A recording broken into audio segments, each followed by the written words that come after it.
Hello students, कैसे हैं आप सभी। आई थिंक सभी लोग बढ़िया होंगे, मस्त होंगे, बिंदास होंगे। मैं विशाल सारस्वत आप सभी का स्वागत करता हूं आपकी अपनी क्लास केएस साइंस मंत्रा में, जहां आप पढ़ते नहीं सीखते हैं।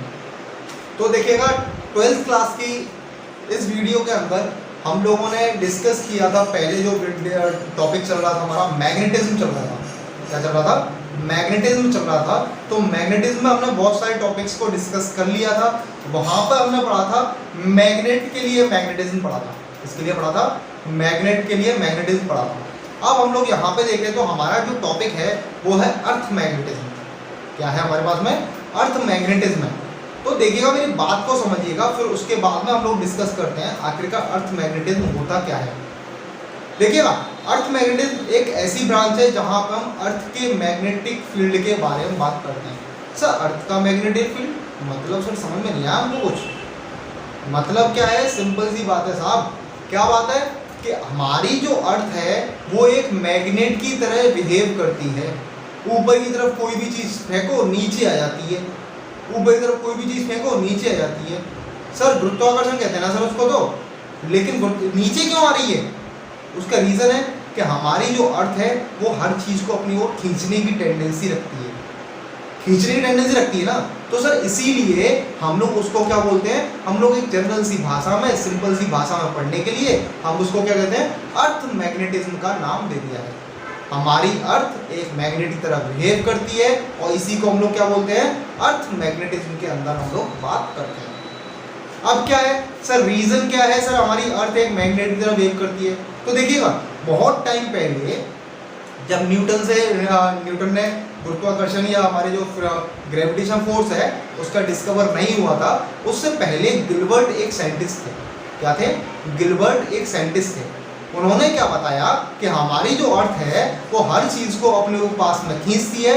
इसका मतलब क्या है कि कहीं ना कहीं अर्थ के सेंटर पर, यानी अर्थ के बीच में एक मैग्नेट गड़ा हुआ है। कोई मैग्नेट लिया, उसे गाड़ दिया और उसकी वजह से क्या हो रहा है? हर चीज़ अपनी ओर खींच रही है इसीलिए। लेकिन अब क्या था, गिलबर्ट की ये थ्योरी फेल हो गई। क्यों फेल हो गई? कैसे फेल हो गई? और उसकी बात करें। देखिएगा भाई, हम लोगों ने जब बचपन में थे ना, बचपन में था 6th 7th 8th क्लास में, तो वहां पर हमने ज्योग्राफी के अंदर पढ़ा था कि हमारी अर्थ के अंदर, अर्थ क्रस्ट के अंदर का टेम्परेचर बहुत ज़्यादा है। वहाँ पे क्या लावा होता है ना, लिक्विड बहुत गर्म होता है। तो वही चीज़ मतलब क्या है कि अर्थ का टेम्परेचर इतना ज़्यादा है। और एक चीज़ हम लोग पढ़ चुके हैं। क्या पढ़ चुके हैं? कि हीट के इफेक्ट में आकर के कोई भी मैग्नेट अपना मैग्नेटिज्म खत्म कर देती है, मैग्नेटिक प्रॉपर्टी को खत्म कर देती है। इसका मतलब क्या हुआ? इसका मतलब सिंपल सा हुआ कि इस तरीके से ऐसा पॉसिबल हो ही नहीं सकता कि वहाँ पर क्या हो, कोई मैग्नेट गड़ा हुआ हो। लेकिन तब भी हम वास्तविक रीजन जो है, हमारा जो रियली रीजन है इस चीज़ का, वो अभी तक पता नहीं है कि आखिरकार ऐसा होता क्यों है।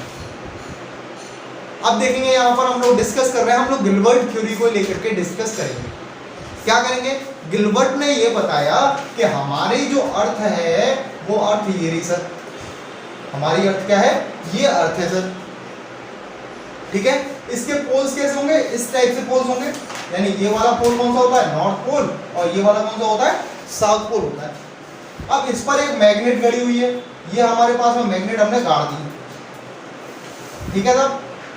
अब ये मैग्नेट किस तरीके से है कि मैग्नेट का साउथ पोल तो नॉर्थ डायरेक्शन में है और नॉर्थ पोल किसमें है?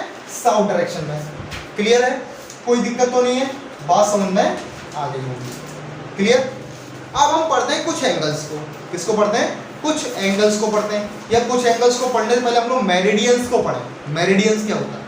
तो देखिएगा, दो मेरिडियन हमको पढ़ने होते हैं। पहला होता है हमारे पास में, कौन सा होता है? Magnetic meridian. क्या होता है? Magnetic meridian. मैग्नेटिक मेरिडियन क्या होता है? हम लोग समझेंगे बात को। ये जो मैग्नेट जो गड़ी हुई है ना, ऐसी तो गड़ी हुई है। ये मैग्नेट हमारे पास में गड़ी हुई है सर। ये क्या है? साउथ पोल है। और ये क्या है? नॉर्थ पोल है। अब इससे परपेंडिकुलर होकर के जो भी प्लेन निकलता है, क्या? इससे परपेंडिकुलर होकर के जो भी प्लेन निकलता है, उस प्लेन को हम लोग क्या बोलते हैं? मैग्नेटिक मेरिडियन कहते हैं। क्या बोलते हैं? मैग्नेटिक मेरिडियन कहते हैं। क्लियर? मतलब क्या है, मतलब ये है हमारी ये मैग्नेट थी ना, अब इससे परपेंडिकुलर होकर के, मतलब कि इस तरीके से होकर के, यहाँ से होकर के, ये जो प्लेन जो जा रहा है, इस प्लेन को हम लोग क्या बोलते हैं, मैग्नेटिक मेरिडियन कहते हैं। अब मैग्नेट से निकल के जा रहा है तो मैग्नेटिक मेरिडियन, अगर ज्योग्राफिकल एक्सिस से होकर के जाएगा तो ज्योग्राफिकल मेरिडियन। मतलब that perpendicular plane passes from magnetic axis is known as a magnetic meridian, and that perpendicular which passes from the geographical axis is known as a geographical meridian। तो ये दो चीजें क्लियर हो गई, दोनों यानी magnetic meridian और geographical meridian. अब इसके बाद में हमारे पास में आते हैं बेटा कुछ एंगल्स, यानी components of the earth magnetism. क्या आते हैं, components of the earth magnetism. तो देखिएगा, अगर हम लोग यहाँ पर बात कर रहे हैं तो ये क्या है, एक एंगल पे जा रहा है ना, एक एंगल पे जा रहा है। अब क्या करने पड़ेंगे, इसके हमें कंपोनेंट करने पड़ेंगे। क्या कंपोनेंट, ये बी है, क्या है, ये बी है। देख लीजिएगा, मेरी बात को समझिएगा, ये क्या हमारे पास में बी है। तो अब क्या करना है हमें, अब हमें पढ़ना है इसकी बात को। इसकी बात को क्या मतलब कि अब इसके क्या करना पड़ेगा, हमें कंपोनेंट करने पड़ेंगे। क्या करने पड़ेंगे, कंपोनेंट करने पड़ेंगे। ये हो जाएगा हमारे पास में हॉरिजॉन्टल कंपोनेंट H, और ये हो जाएगा हमारे पास में वर्टिकल कंपोनेंट B। अब H इज इक्वल्स टू क्या होगा, B cos थीटा, यानी ये एंगल कितना हो जाएगा हमारे पास में, थीटा है। तो ये क्या होगा, B cos थीटा, और ये क्या होगा, B is equals to vertical component कितना हो जाएगा हमारे पास में, B sine of theta. Clear, कोई दिक्कत तो नहीं है, बात समझ में आ गई। अब हम लोग पढ़ते हैं कुछ एंगल्स के बारे में। किसके बारे में पढ़ते हैं, कुछ एंगल्स के बारे में पढ़ते हैं। तो पहला वाला जो एंगल आता है वो हमारे पास में होता है कौन सा, एंगल ऑफ डिप। दो एंगल हम लोग पढ़ते हैं, एंगल ऑफ डिप और एंगल ऑफ डिक्लिनेशन। क्या पढ़ते हैं, एंगल ऑफ डिप और एंगल ऑफ डिक्लिनेशन, दो एंगल्स हमको पढ़ने हैं। पहला एंगल क्या है हमारे पास में, एंगल ऑफ डिप, और दूसरा होता है एंगल ऑफ डिक्लिनेशन। क्या होता है, एंगल ऑफ डिक्लिनेशन। चलिए सर, इनको भी हम लोग पढ़ते हैं। तो एंगल ऑफ डिप क्या होता है, क्या बात कर रहे हैं हम लोग, एंगल ऑफ डिप की बात कर रहे हैं। तो एंगल ऑफ डिप क्या होता है कि अगर कोई फ्रीली मैग्नेट हमने लटकाई है, क्या लटकाई है, हमने कोई भी फ्रीली मैग्नेट जो लटकाई है, और अर्थ के हॉरिजॉन्टल कंपोनेंट, क्या कोई मैग्नेट हमने लटकाई और उसके अर्थ के हॉरिजॉन्टल कंपोनेंट क्या था, H is equals to B cos theta. इन दोनों के बीच में जो एंगल बनता है, क्या बनता है, इन दोनों के एंगल के बीच में क्या बनना, मान लो थीटा एंगल बनना है। तो ये जो एंगल होता है इसको हम लोग क्या बोलते हैं, एंगल ऑफ डिप कहते हैं। क्या कहते हैं, एंगल ऑफ डिप कहते हैं। मतलब क्या है, the angle formed between magnetic axis and the horizontal component of the earth magnetism is known as a angle of dip। Clear, कोई दिक्कत तो नहीं है, बात समझ में आ गई होगी। आगे बात करें एंगल ऑफ डिक्लिनेशन की, ये हो गया हमारे पास में क्या, एंगल ऑफ डिप हो गया। एंगल ऑफ डिक्लिनेशन की बात कर रहे हैं तो एंगल ऑफ डिक्लिनेशन को हम लोग क्या समझते हैं, क्या, the angle form between magnetic meridian and geographical meridian. मतलब क्या है, ये हमारे पास में क्या है, मैग्नेटिक मेरिडियन, और ये क्या हमारे पास में, अर्थ मैग्नेटिज्म। इन दोनों के बीच में जो एंगल बनता है, एंगल फाई, ये होता है हमारे पास में एंगल ऑफ डिप। यानी कि the angle form between magnetic meridian and the earth magnetic meridian and the geographical meridian is known as a angle of declination. तो एंगल ऑफ डिप और एंगल ऑफ डिक्लिनेशन आपको clear हो गया होगा।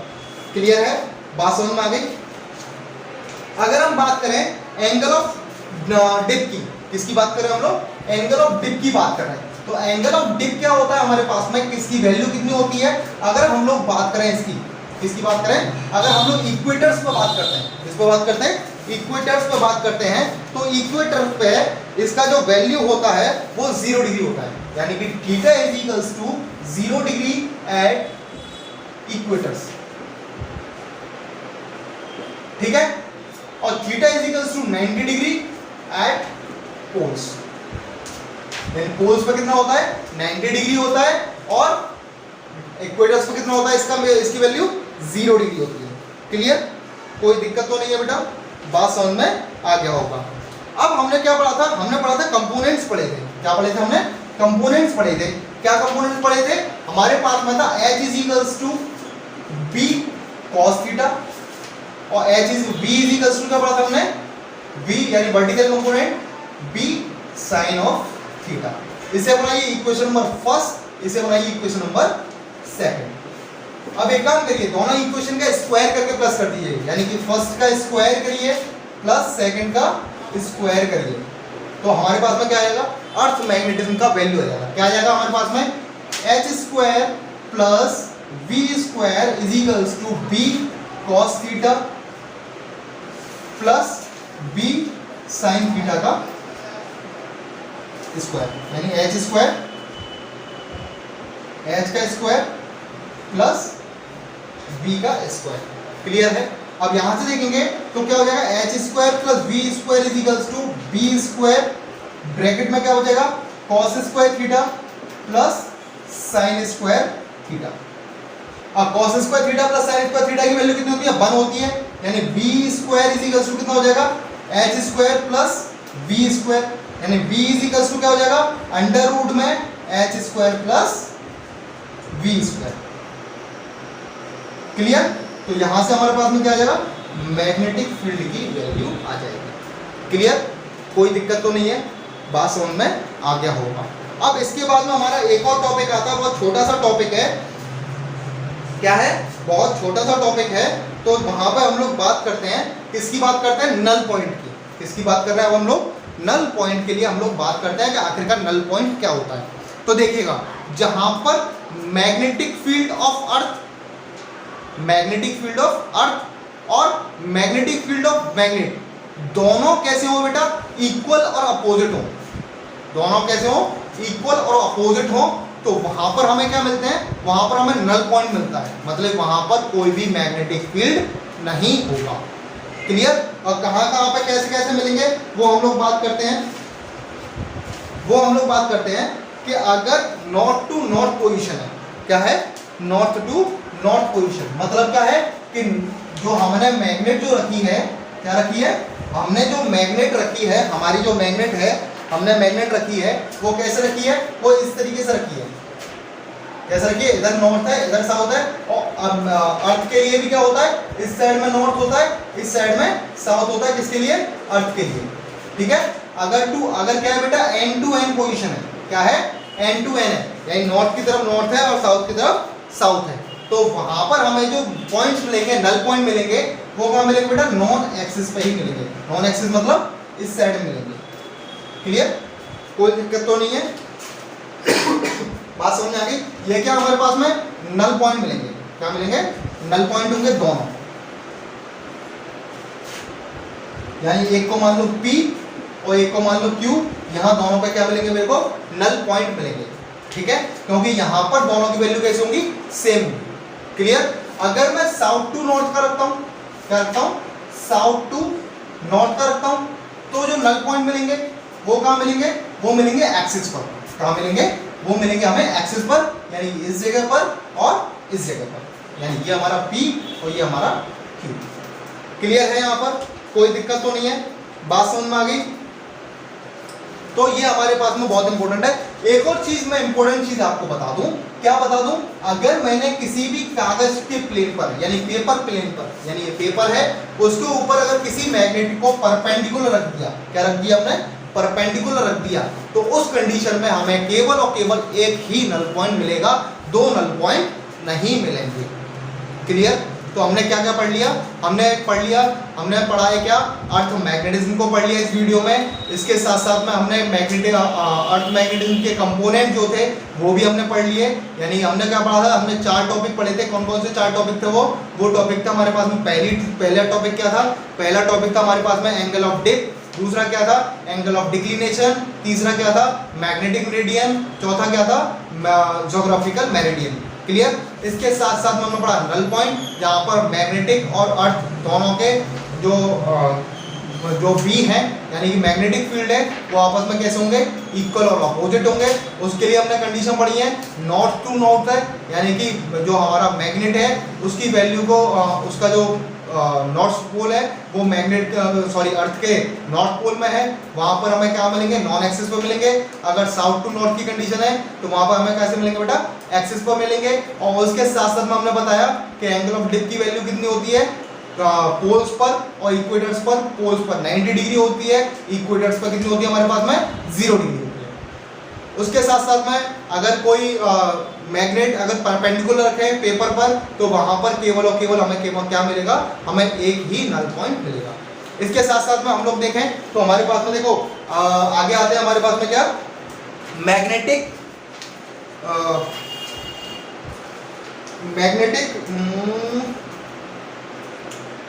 Materials क्या आते हैं, मैग्नेटिक मटीरियल्स आते हैं। वो कितने टाइप के होते हैं, वो 3 टाइप के होते हैं, फेरोमैग्नेटिक, डायामैग्नेटिक और पैरामैग्नेटिक। तो देखेंगे हम लोग सबसे पहले डिस्कस करते हैं किसको, पैरामैग्नेटिक को। तो पैरामैग्नेटिक क्या होते हैं, कौन से बेटा, पैरामैग्नेटिक। पैरामैग्नेटिक वो सब्सटेंस होते हैं, क्या होते हैं, पैरामैग्नेटिक वो सब्सटेंस होते हैं जिन्हें अगर किसी मैग्नेटिक फील्ड में रखा जाए तो उन्हें मैग्नेटिक फील्ड की डायरेक्शन में ही क्या, जिन्हें अगर मैग्नेटिक फील्ड में रखा जाए तो मैग्नेटिक फील्ड की डायरेक्शन में ही बहुत थोड़ा सा मैग्नेटिक फील्ड फील होता है, यानी एक्सपीरियंस करते हैं। यानी ऐसे मटेरियल्स जिनको मैग्नेटिक फील्ड में रखा जाए तो उन्हें मैग्नेटिक फील्ड की डायरेक्शन में ही थोड़ा सा यानी बहुत कम क्या हो, मैग्नेटिक फील्ड को या मैग्नेटिक फोर्स को क्या करेंगे, एक्सपीरियंस करेंगे। कौन कौन से होते हैं वो, एग्जांपल में होते हैं बेटा हमारे पास में क्या होते हैं, एग्जांपल देखें तो एग्जांपल में होता है एल्यूमिनियम, सोडियम और एटसेट्रा, बहुत सारे होते हैं, सोडियम, मैग्नीशियम, सोडियम, एल्यूमिनियम। इसके साथ साथ में हमारे पास में मैग्नीज आता है, मैग्नीज भी ले लो, प्लेटिनम भी ले लो, और भी बहुत सारे होते हैं, क्लियर है। इसके साथ में हमारे पास में दूसरा आता है कौन सा बेटा, डायामैग्नेटिक। कौन सा आता है, डायामैग्नेटिक। डायामैग्नेटिक क्या होता है कि अपोजिट डायरेक्शन में रहता है। अगर ऐसे मटेरियल्स जिनको हम लोग मैग्नेटिक फील्ड में रखें और वो क्या करें, रिपल्सन फोर्स को करें, रिपल्सन मतलब दूर भगने वाला, यानी दूर वाला क्या होता है, वो मटेरियल्स जो दूर जाते हैं मैग्नेटिक फील्ड में रखने पर उनको हम लोग क्या बोलते हैं, उनको हम लोग बोलते हैं बेटा डायामैग्नेटिक। एग्जाम्पल में लेंगे, एग्जाम्पल में मैग्नीज है Mg, Ag है, Au है, Ag मतलब सिल्वर, Au मतलब ऑरम, ऑरम मतलब हमारे पास में गोल्ड, ठीक है।